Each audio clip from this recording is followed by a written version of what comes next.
dictating the wrap-up on the Butcher Benton package. I'm Lieutenant Dick Chasen. This hadn't been a routine case, and to find the answer, I've had to put a lot of little pieces together. It began on the day most cases can be called closed. It was the day before the butcher was to be executed. He was visited by his attorney, Paul Lowe, in the death house. It was at this first meeting the Butcher Benton case took its first switch. Well, that's it, Butcher. The evidence against you was so strong, the governor turned down your appeal. You're a rotten liar, Lowe. You started railroading me from the beginning of the trial. And now you're still trying to throw me curves. Look, I don't blame you for being edgy, but get this straight. I didn't double-cross you. I never worked harder for a client. You mean you never worked harder for a client to get him sentenced? You were a fool, Butcher. If you hadn't tried to double-cross Squeamy Ellis and Joe Marcelli, they wouldn't have turned state's evidence against you. But you had to get greedy. You wanted to keep the whole $600,000 for yourself. Well, the boys got sore, and I don't blame them. It was all your idea. You planned the whole job. You hired us. When you found out I'd staged the money, you decided it was time for me to die. You got those two crumbs to turn state's evidence on me. You stinking rotten mouthpiece. We both know that isn't true, Butcher. Now, look, what's the sense in not giving me the money? It's not gonna do you any good. Well, I'll have the satisfaction of knowing that none of you three crumbs are gonna spend it. What about Eva? Don't you owe her something? You tell me where the money is, I'll see that she gets your share. I've got a different idea. I'm gonna kill you and Squeamy and Joe. Then I'll take care of Eva myself. You thick-headed ape, you're gonna die tomorrow. Remember what I said? I'm gonna get you, all three of you. Even for you, Butcher, that'd be quite a trick. So long, dead man. Remember what I said? I'm gonna kill you, all three of you.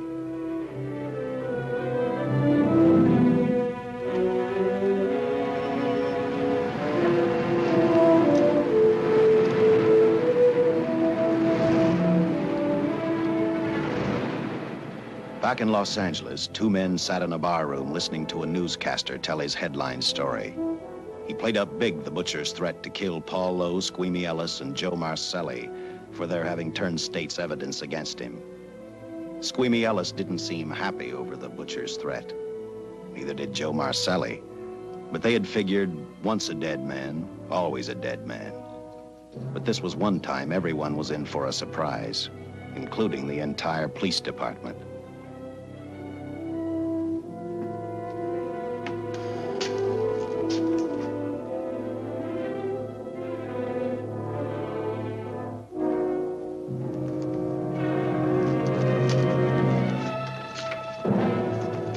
You seen the headlines, Captain?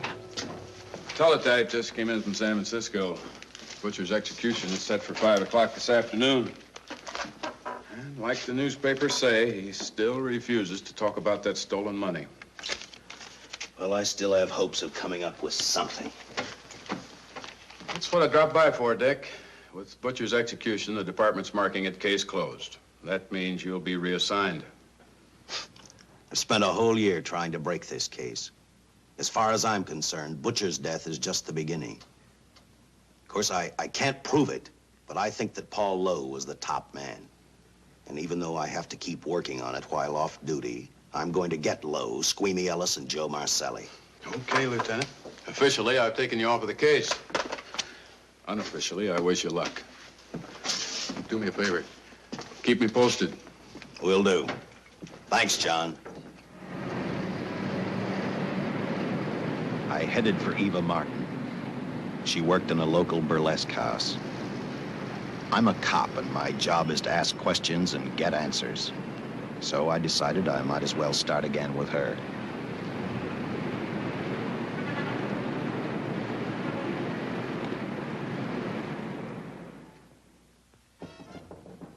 Come in. Oh. What do you want? I'd like to talk to you. Talk? You're a cop, aren't you? That's a good question. I can't even find a 3-ton armored car, let alone the $600,000, and I've been on the case a year. I've told you, and I've told you, and I've told you. I don't know anything about the money. I never did. Benton's gonna be dead in a little while. I thought it might make a difference. I never knew anything about the money. Call me dumb. I didn't even know Charles was in the rackets until the trial. Now, take it easy, kid. You're on, Eva.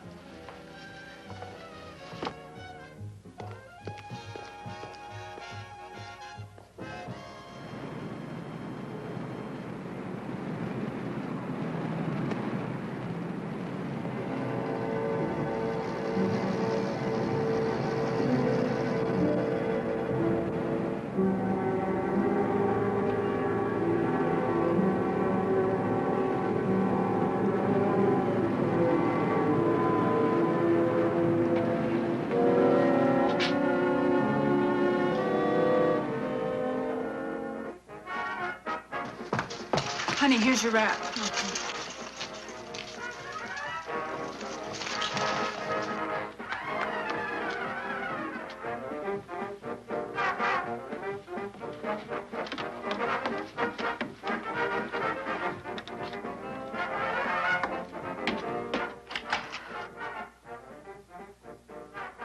A few moments ago, Butcher Benton, without revealing the whereabouts of the $600,000 stolen in the armored car holdup, paid for his crimes against society in the gas chamber at San Quentin. Now for a look at the international scene. Today... Come on, baby. Don't waste tears on Benton. I feel so badly about Charles. If I'd known, maybe I could have done something. How about a drink? We could both use one. An artist can't drink while she's working, Paul. Boy, see.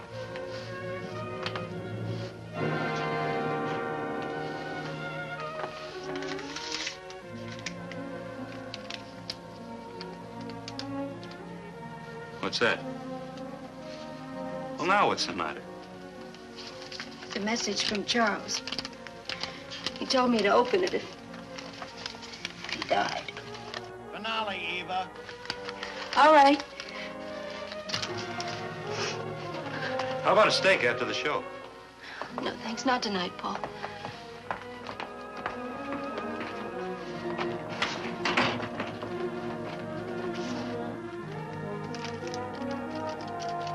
I didn't find out until much later, but Paul Lowe, in opening the letter the butcher had given Eva, found a map outlining a section of the city sewer system, and clearly identified was the spot where the butcher had hidden the stolen payroll.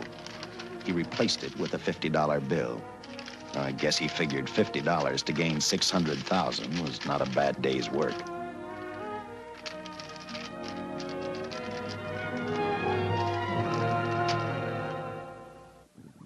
And a few hundred miles away in San Francisco, the case took another switch, which turned the next 72 hours into one long, hideous nightmare.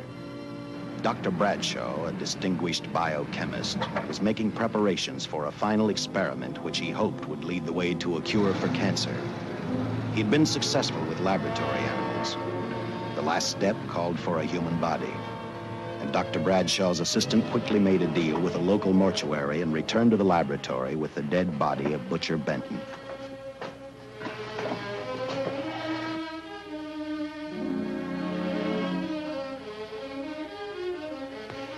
You made good time. Well, I didn't waste any. Any trouble? No, I just handed the money over and moved the body into your station wagon. That was that. Good. Get a syringe.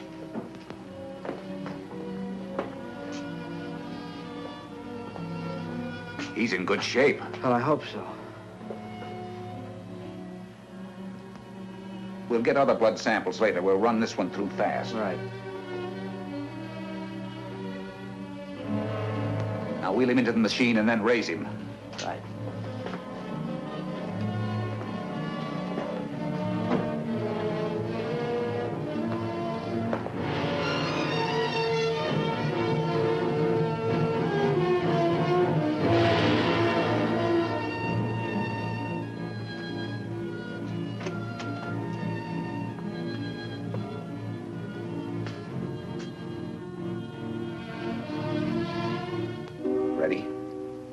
You mean you're going to give him 287,000 volts? Yes, yes. I'll get the fluoroscope set. We'll check with that before we start dissecting. Turn off the lights.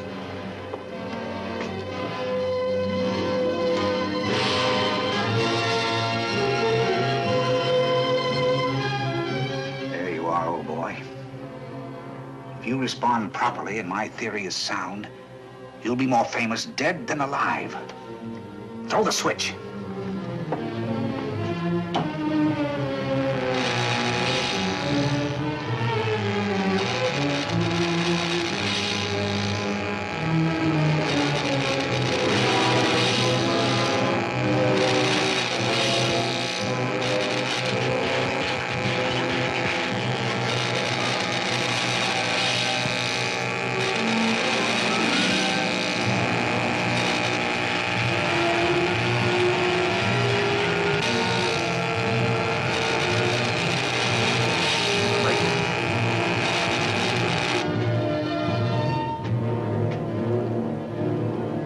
Wait, I thought I saw a pulsation of the heart.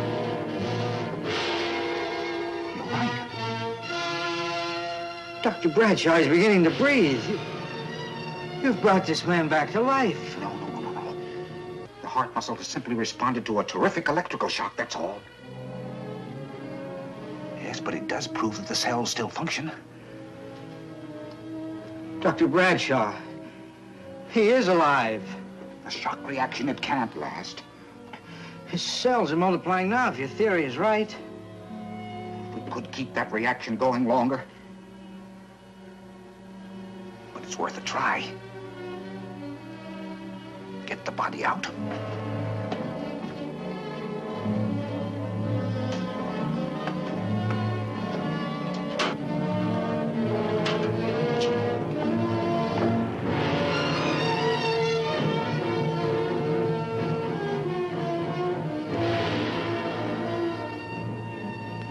Get some adrenaline from the supply room. Some amyl nitrite, too. Hurry, hurry.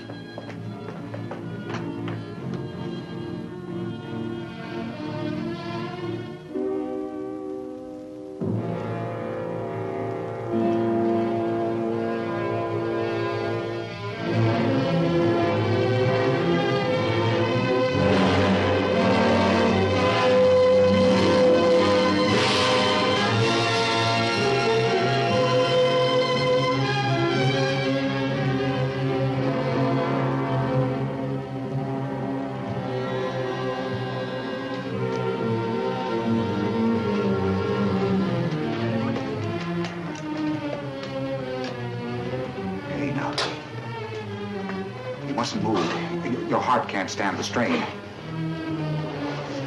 Now, you must lie still. Please, please. Easy now. Easy. Easy. You must lie. Easy, please.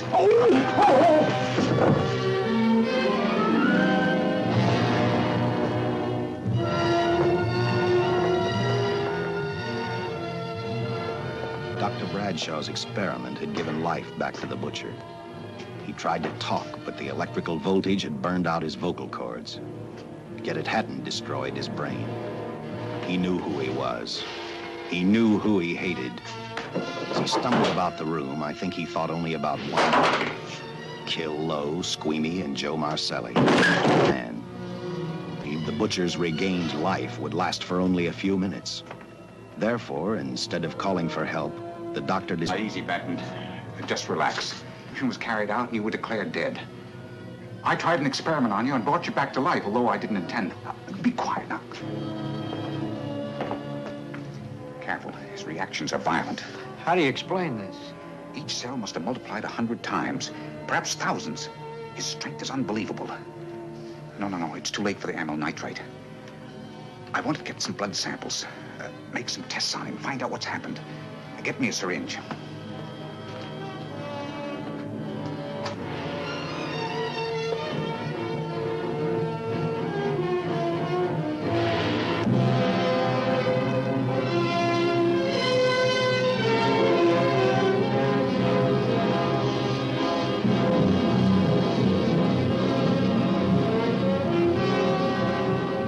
Why won't the needle penetrate the skin?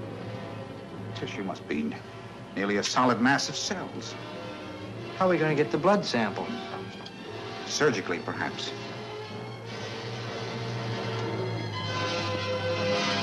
Now, easy, man. Take it easy. You can't leave here now. I'm responsible for your being alive.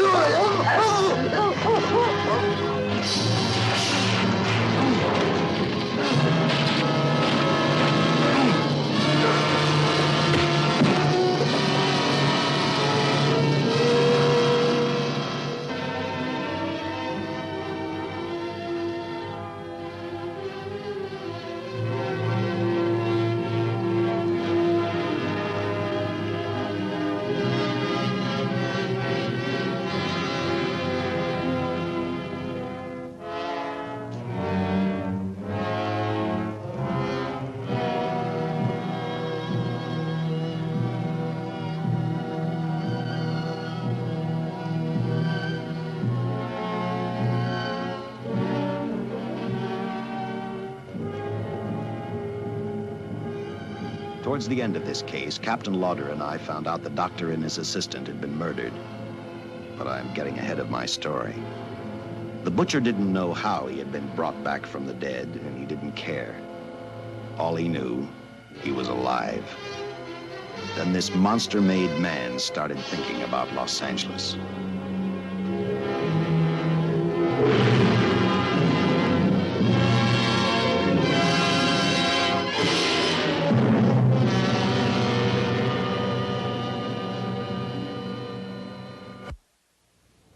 On that very night back in Los Angeles, I decided to stop playing detective for a little while. I went to the burlesque house to ask Eva to have dinner with me. After all, the butcher was dead, and if I got lucky, sooner or later, I figured Paul Lowe would lead me to the stolen payroll.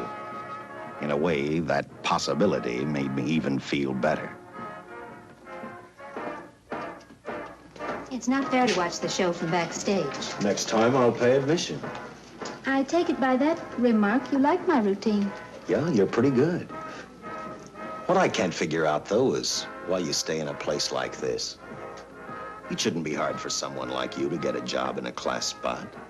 If you weren't a detective, I'd be willing to bet with a line like that your next remark would be, how about dinner? Well, not exactly dinner, but a hamburger might be a good idea. If you're asking in an official capacity, I can't say no. I'm off duty. For the past 6 months, all I've ever called you is Lieutenant Chasen. Do you have a first name? Uh-huh. Dick. Give me 10 minutes for a quick change, because you just made yourself a date, Lieutenant. I mean, Dick.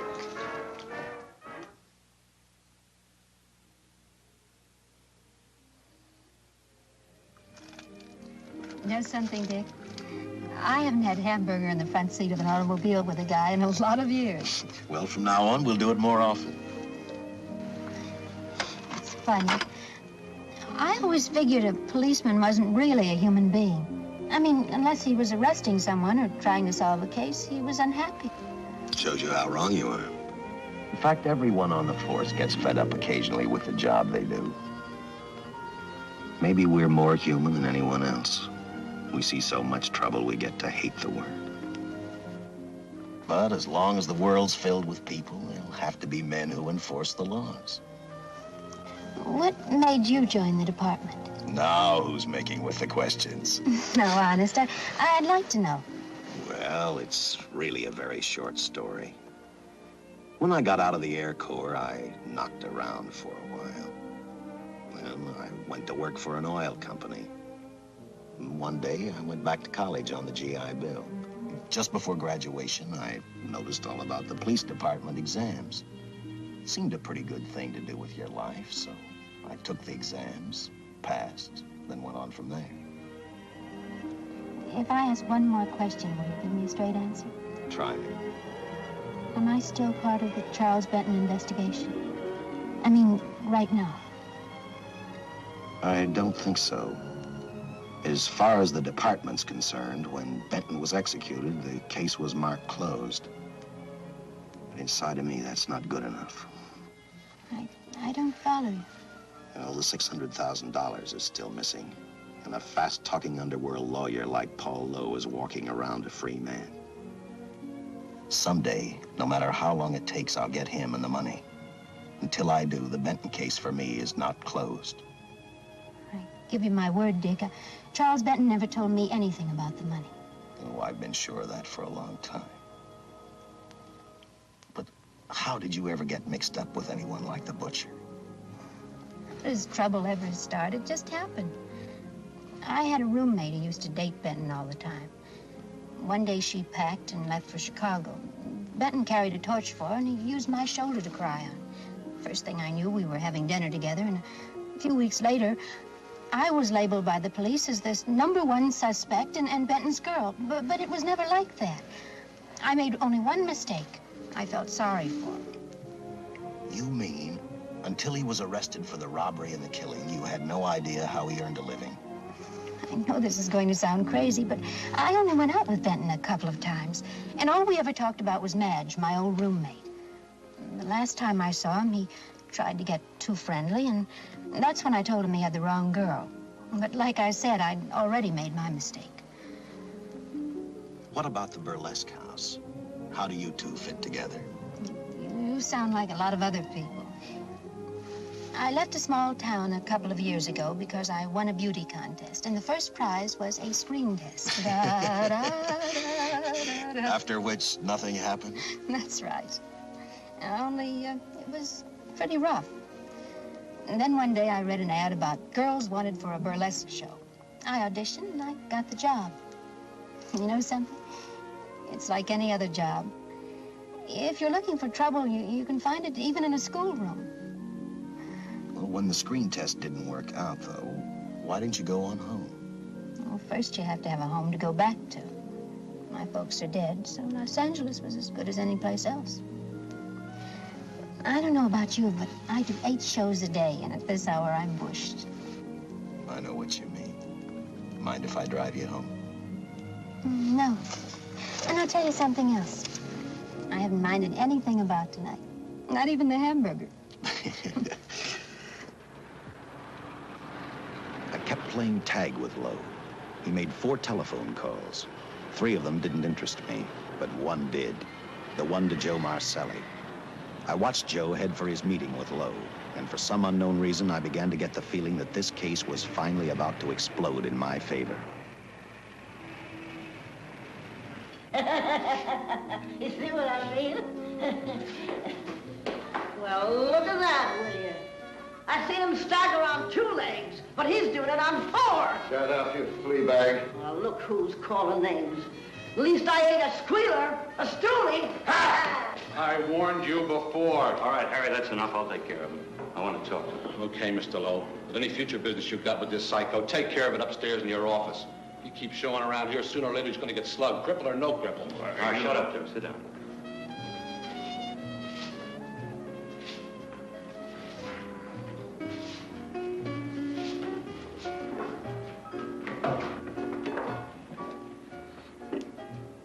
I need a shot, bad. You'll get one after I talk to you. You sober enough to understand? Yeah, I run out of dough. No wonder. Look at you. You used to be the best torch man in town. Now I don't think you could crack a safe if you knew the combination. No jobs. Nobody wants me since I turned states on Benton. That's your doing. You told me. All right, quit crying. I got a job for you. If you can stay off that stuff long enough. You know I can if I've got a job. How much? What is it? It's $2 grand in it for you. Where? Right near where he pulled the job. Interested? $2 grand ain't much out of 600,000. There'll be other expenses. Besides, that money's plenty of it. Now, you want it or do I get another boy? I'll do it. How soon do you want me to go to work? Set it up for tomorrow night. Call me before noon. I'm going to the races. 1. And that's all. The job's over.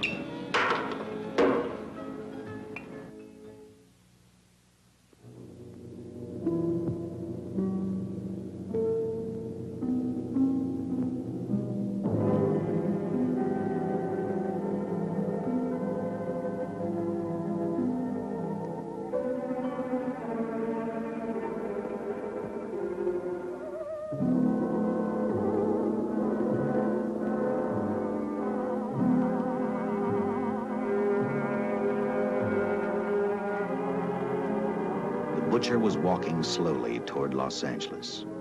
He'd traveled through wooded hills to prevent being seen by anyone. Finally, he came to a quiet road.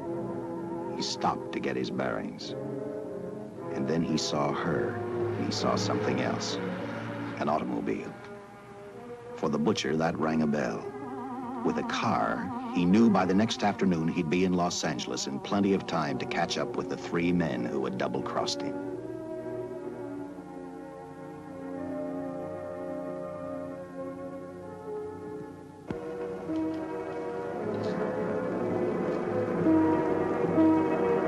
Well, see, you're a real gentleman to be helping strangers in distress. I hope you don't mind me using the babe here as bait. Quite a dish, isn't she? But that's what she gets paid for. Bait, that is. Yes, sir. She's a real shaker artist of my outfit. Carnival man myself. Just call me Connie. Yeah. Well, friend, we're in a little bit of difficulty here. Got a flat tire, brand new car, no tools in the back. Why, some of these dealers make my carnival grifters look like babes in the woods.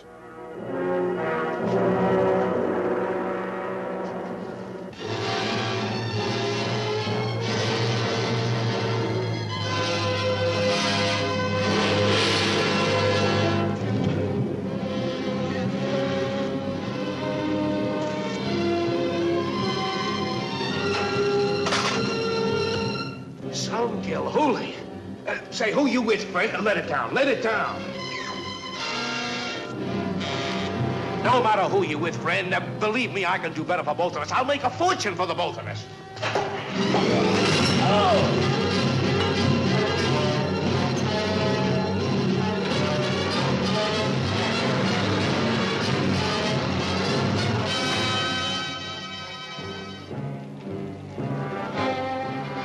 An hour later, the San Francisco Police Department sent out an APB. Squads were sent to various parts of the countryside.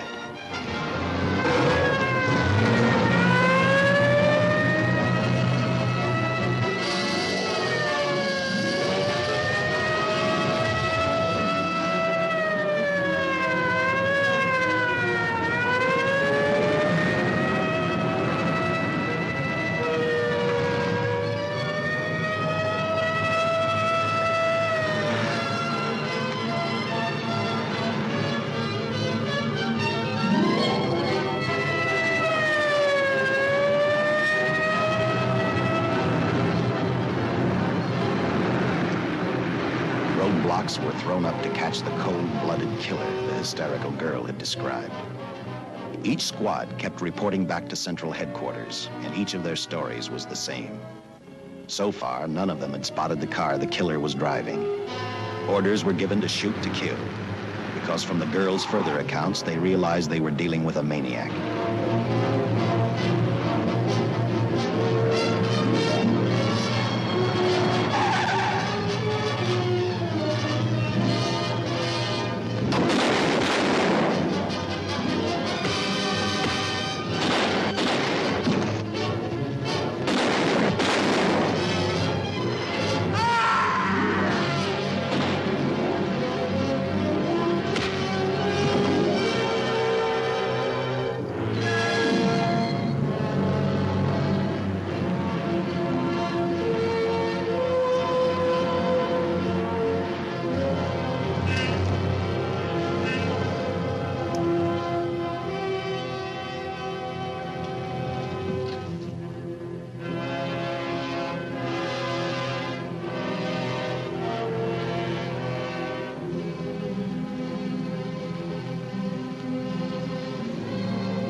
I trust that this information will answer all of your questions. If I can be of any further service, let me know. Sincerely, J.I. Louder, Captain Police, L.A. Here's another all points from CHP, Captain.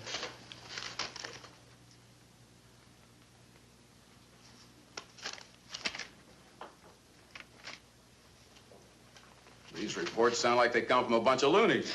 You sure do. There it is. Sergeant. Yeah. I want Lieutenant Chasen to look these over as soon as he comes in. All right, Captain. The next morning, I read the stories of the brutal murder of the 2 police officers. I also read the witness's statement about the bullets having no effect upon the killer. I felt sorry for the witness, and I thought about how easily a person's mind can become confused when suddenly they receive a brutal shock. I didn't believe a man existed who could not be stopped by a slug from a .45. Good morning, Captain. You and the rest of the force are going on 24-hour duty. Seen the headlines? You mean this guy that's running amok up north? Yeah, the latest report, he's killed 2 police officers. Made a getaway in a green coupe heading south. I've got a hunch this killer's gonna be our baby. He could be in town right now. Yeah. You better get started, Lieutenant. Okay. Any new leads on that holdup money? I think the girl can probably be counted out. If any of the others are wise, they're keeping mighty quiet.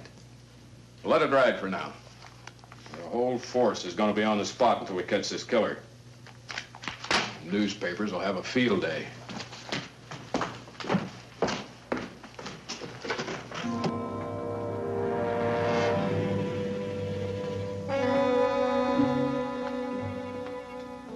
We were wrong about 2 things.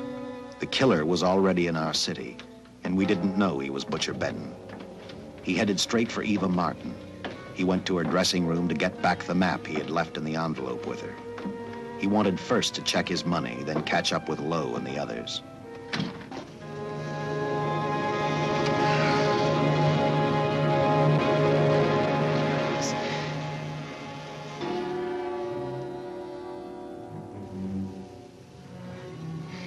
Can't be. But you do look like him. Only different somehow.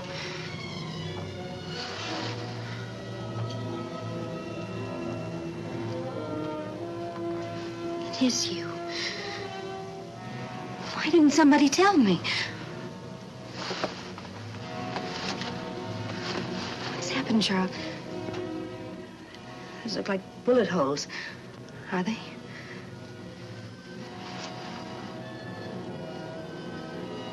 There isn't even a mark.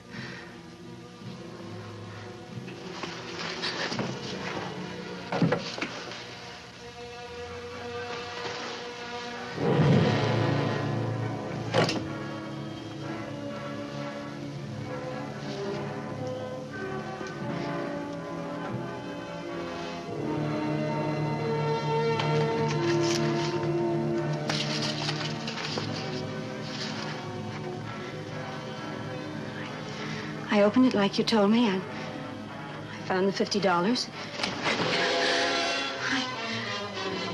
I didn't know why you left him. Paul didn't know why he was here.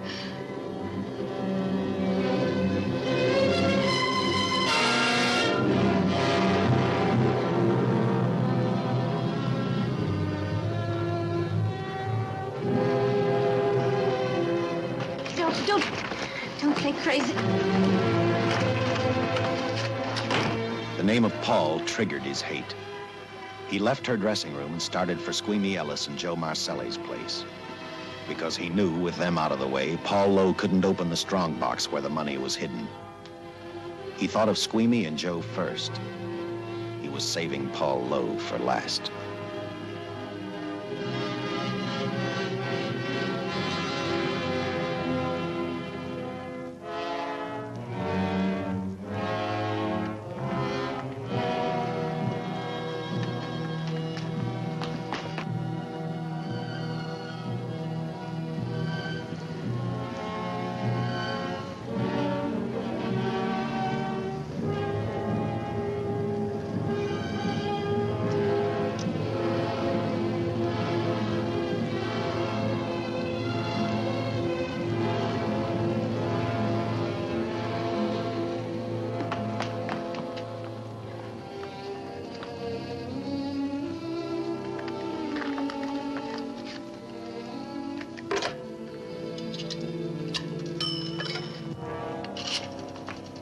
Eva, can I borrow your eyebrow pencil?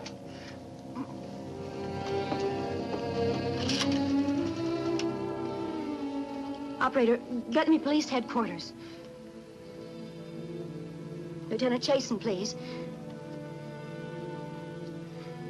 When do you expect him? Well, tell him Charles Benton is alive, and even bullets can't stop him. I'm not crazy. Just say a friend of Charles, he'll know.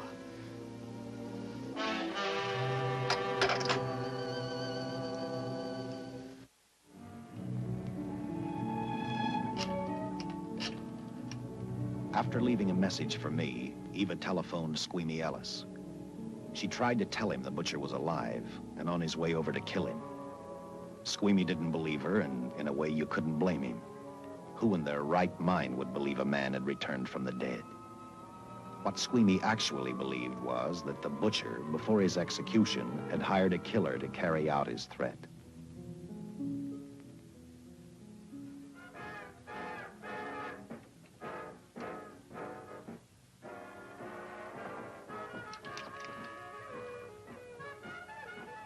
You sick? What? You don't look so good to me. 10 minutes, Eva. All right. Say, Eva, I could take over the matinee trick for you. What? It's easy. Look, Eva, I can do it. Scabba-doo-doo-doo. Oh,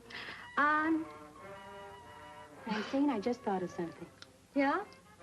Eva agreed to let Francine do the show.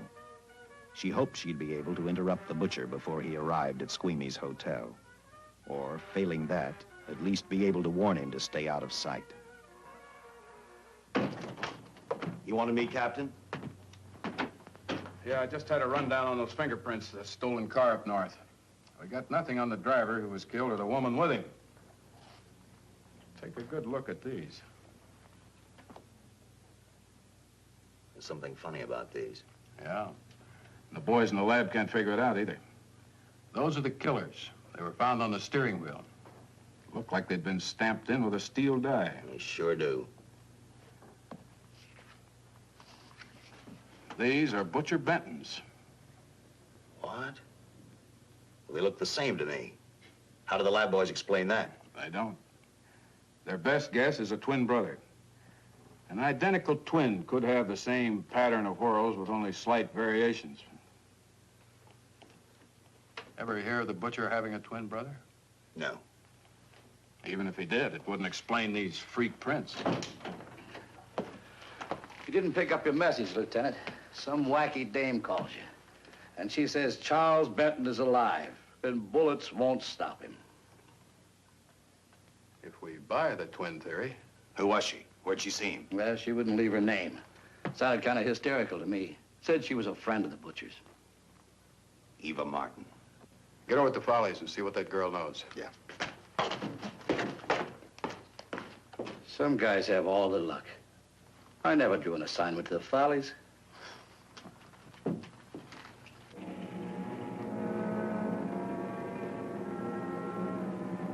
Meanwhile, the butcher headed for Squeamy's hotel. He didn't seem to be in any particular hurry.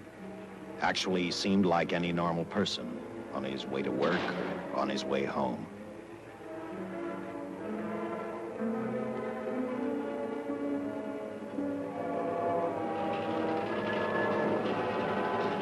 He rode up Angel's Flight, arrived at the top, scanned the hotel building, and then noticed the only exit from Squeamy's apartment, a fire escape.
Butcher was figuring his next step. And as he looked at the dead cop, he thought about Paul Lowe, the next man on his list. Seen Joe Marcelli? Not since last night when I told him I didn't want him around here no more. Give me a shot.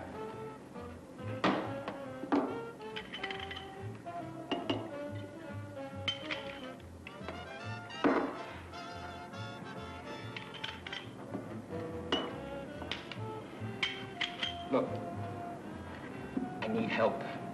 Just found out that Benton's hired a killer to get me. He's after Joe, too. Well, then drink up and get out. I don't want no trouble around my place. You're a real pal. Drink up and get out, I said.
Operator, get me the police!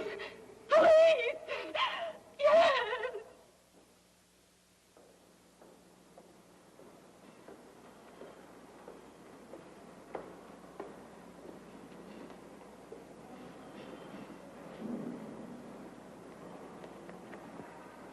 What's happened? A guy named Squeamy got thrown from the 5th floor. He's deader than a mackerel. Customer of mine. You mean Squeamy Ellis? Yeah, that's it. Just Squeamy. No one else was killed. Ain't one enough?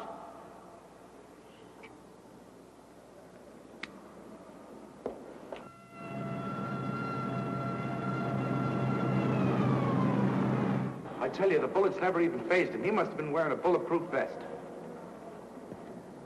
God help us when the papers get a hold of this. Keep an officer on duty here till you hear from me. We'll get a stakeout on Joe Marcelli. I'd like to talk to Joe. Lauder, I'm going to call San Quentin. Suppose Benton is alive. Every available man's been put on the case now. Yes, sir. All right. All right. Anything new? Report on Dr. Bradshaw, owner of the station wagon. The San Francisco police located his laboratory in the basement of an electrical power receiving station. Bradshaw, what's he know? He's dead. And another man, too, his assistant. The lab is a shambles. But now we're getting some action from San Francisco. Benton's body never arrived at the mortuary where it was supposed to go. An attendant there finally broke down, admitted he picked up some quick cash by handing the body over to a man he was unable to identify. The man was driving a station wagon. Blast it, man. The chief's on my neck, and the commissioners are on his, and the mayor's on theirs. Now, am I supposed to tell him that our killer is a dead man? They found a notebook in Bradshaw's lab. It ties his experiments in with a Professor Dwiggins at Caltech. I hope to hear from Dwiggins soon. Captain, report from the valley on a hysterical woman. Reports the presence of the killer. There's the location. Let's go.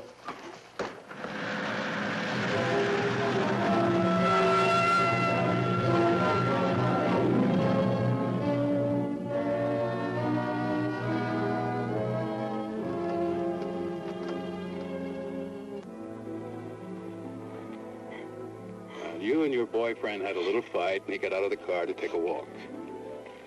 You noticed that he walked down toward the sump area in the direction where you'd seen those lights a short while before. What happened then, miss? Please try to tell us. Well, I just sat there a few minutes, I guess.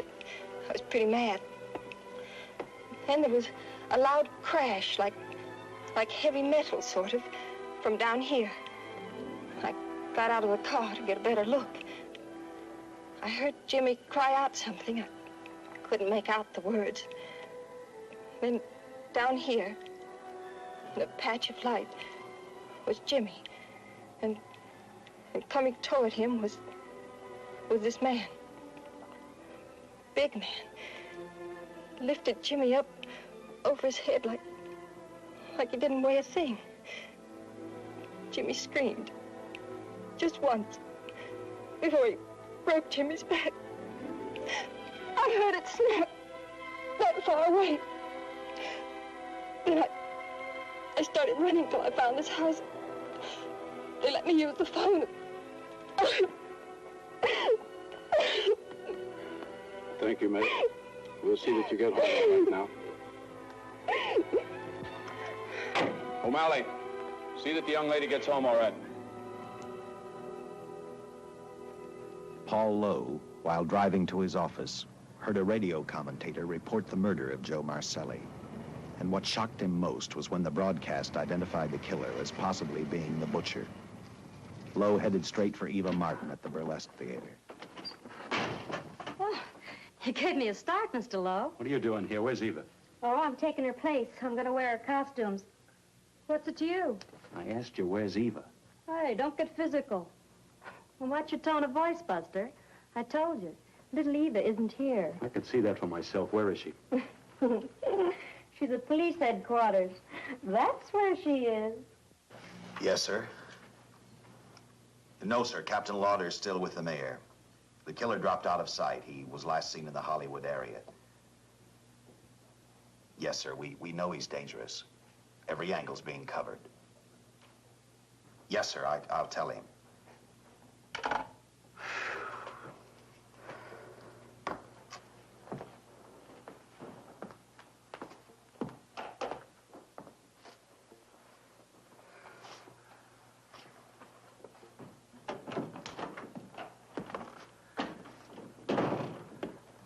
Here, see how these fit. Low heels. I'm sorry. It's the best our wardrobe department can afford. Any idea how soon the captain will be back? Now, look, I'm going to see the captain if I have to wait here all night. Paul. Paul, Charles killed Squeamy and Joe. Joe, too? Benton? He's alive. I saw him, but nobody will believe me. I'm checking it. My guess is whoever killed them is on the trail of the money, Lowe. Now, maybe you better start talking if you know anything about it. I don't know anything. Did the butcher have a brother? No brother. It was Charles. I saw the tattoo on his arm. Look, I demand police protection. Where's the money, Lowe? You heard me. I demand protection. I know my rights. We put stakeouts on your office and home. Well, that's not enough. It's enough as far as we're concerned.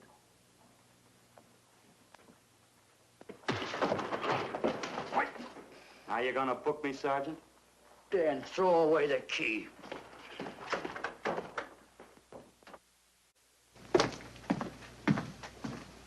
Thank you. Come up with anything yet, Dick? Oh, we've checked every hotel, motel, and rooming house in town. We've run a cross-check on every hangout Butcher ever used. Net results, blank. This is incredible. We not only discover a dead man turned killer, but it's beginning to look like he plays ghosts, too. He's somewhere in this city, and if we have to take it apart brick by brick, we've got to get him. I may be way off, but I think Paul Lowe could tell us a lot. Maybe, but it's a cinch he's not going to. Well, suppose he had no alternative. You better grab some coffee. Your mind's beginning to play tricks on you. No, now, wait a minute. When Lowe came to us for police protection, it was because he was scared stiff the Butcher would add him to the list of Squeamy Ellis and Joe Marcelli. Go on. It figures, too. When he slugged the sergeant, he knew we'd book him right away. Oh, this Lowe's a pretty cute character. But we can play the same game. You mean we'll threaten to release him? Well, not exactly. You tell him you realize that he was excited, that throwing the punch was accidental. Tell him we're not going to make a charge, that he's completely released. Lieutenant, you know we can't do that. Lowell made his first mistake when he hit the sergeant, and that'll get him a year. As far as the department's concerned, at least it's a small victory.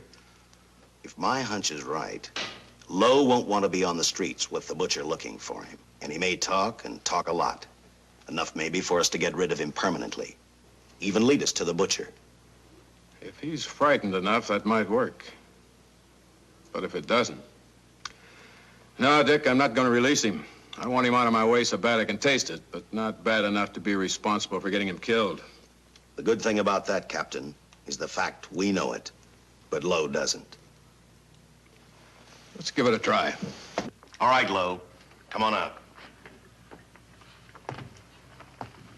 I think you'll find everything in there. You're free to go, Mr. Lowell. Wait a minute. Who do you think you're kidding? You arrested me for assaulting an officer. Court, I'll plead guilty. With luck, I might get off with 6 months. For a lawyer, you're forgetting a very important point. If no charge is made, there's no trial. It was a tough day for everyone. We figured your nerves were on edge, and when you threw the punch, you didn't know what you were doing. I've squared everything with the sergeant. It's all over, all forgotten. Yeah? Why'd you bring a stenographer? Simply because I wanted a record of our conversation at the time of your release. Okay, Lowell, let's go. Oh, wait a minute. Once out on those streets and I'm a dead man. You let me go, you'll be responsible for murder. Oh, come off it, Lowe. You're imagining things. You know the Butcher threatened to kill me. You set me free, he'll do it.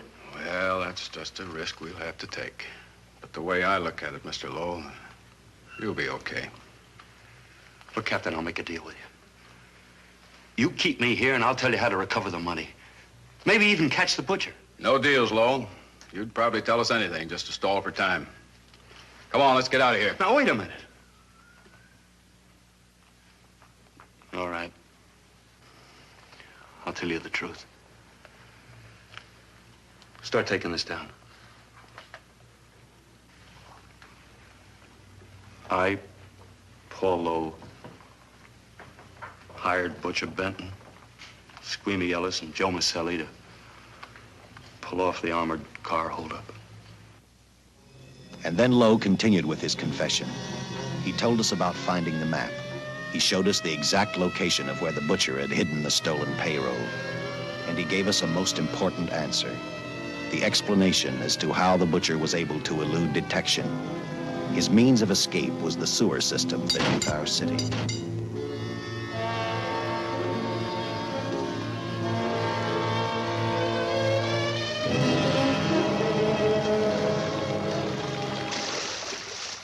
The department went to work fast. Every police squad in the city was detailed to cover a specific area. Every entrance and exit to the Los Angeles city sewer system of 700 miles was covered. Captain Lauder and I, along with several other squads, headed for the entrance where, according to the map, Butcher had hidden the money. Our job was to stop him, and that made me think of one specific question. When we found him, Could this monster be stopped? I, for one, wasn't sure.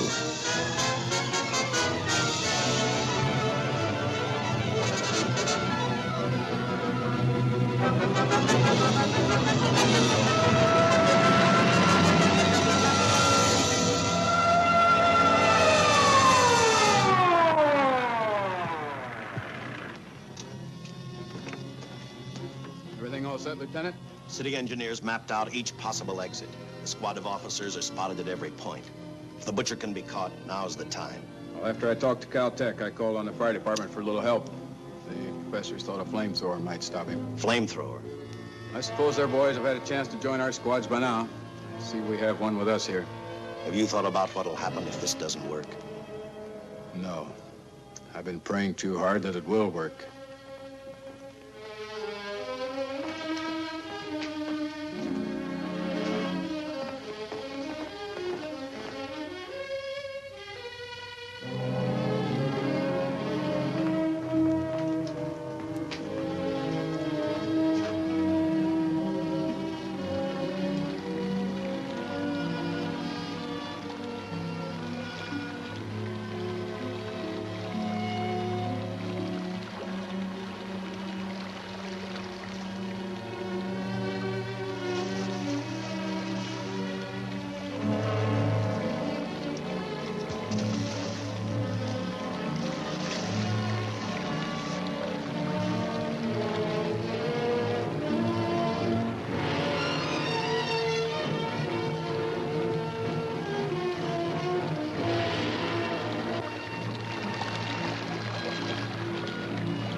This is where we split up. I'll go straight ahead.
If this map's right, we're off our course. We'll have to backtrack.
Let him have it.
And the tremendous shock of electricity that brought the butcher back to life destroyed him.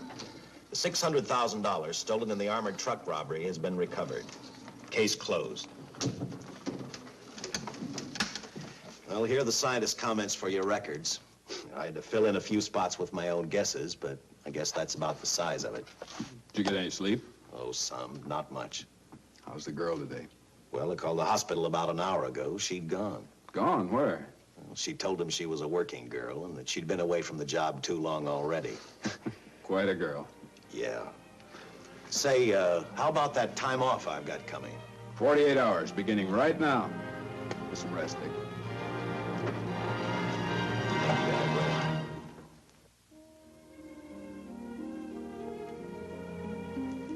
something, Dick?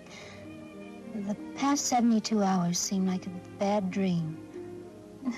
That rest in the hospital today really gave me a new lease on life. Now that it's over, I can't believe it actually happened. The important thing is to remember, it is all over. I suppose you'll be assigned to another case. I'll have to give up hamburgers in the front seat of the car for steaks in a restaurant. No, I've thought about that. In fact, I decided to do something about it. I started by talking the captain into a short holiday, and just about an hour ago, I got you fired.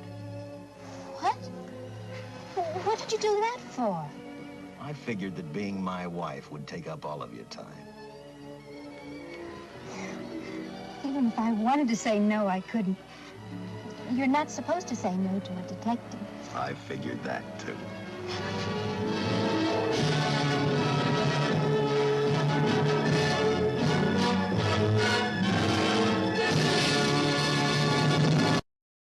If you haven't subscribed already, please subscribe to the channel.